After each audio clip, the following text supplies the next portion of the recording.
સત અને અસત ખરેખર શું છે? સત એટલે આત્માના સ્વભાવ, આત્માના જે શુદ્ધ ગુણો છે એ વિષયને સંબોધન કરે છે.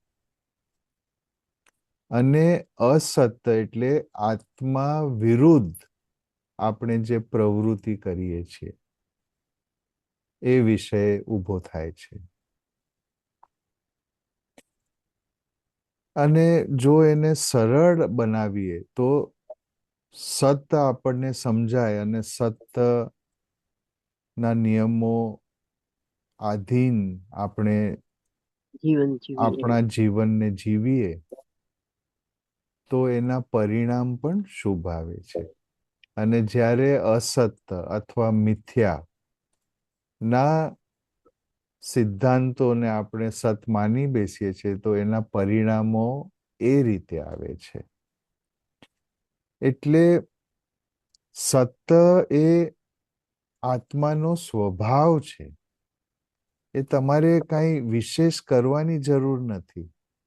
કારણ કે સ્વભાવમાં જે હોય એની માટે પુરુષાર્થ કરવાનો ના હોય.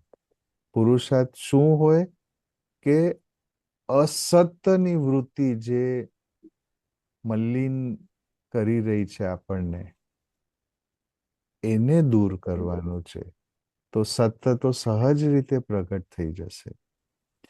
એટલે આપણે પ્રબુદ્ધ અને પ્રજાગ પર વિશેષ આપણે ભાર આપીએ છીએ કે જ્યારે આપણી વિવેક બુદ્ધિનો વિકાસ થાય છે, જ્યારે આપણી જાગૃતતાનો વિસ્તાર થાય છે, જ્યારે આપણે આપણી આત્મની શક્તિઓની અનુભૂતિ કરતા થઈ જઈએ છીએ, ત્યારે સહજ રીતે આપણને જાણે અંતરથી કોઈ આપણને સમજાવી રહ્યું છે કે આ સાચું છે ને આ ખોટું છે.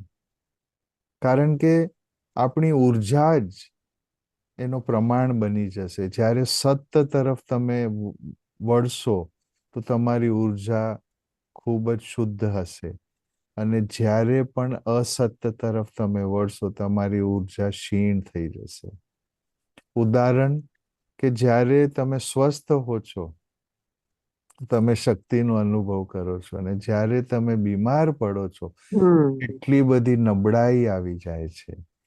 તો એવી જ રીતે સત્ય અને અસત્ય એ અનુભૂતિનો વિષય બનાવીએ, માત્ર બુદ્ધિનું નહીં, માત્ર ઔપચારિક જ્ઞાન ગોષ્ઠીનું નહીં. એ ભાવના રાખવાની જરૂર છે. ત્યારે આત્મામાં સત ગુણ પ્રગટ થશે.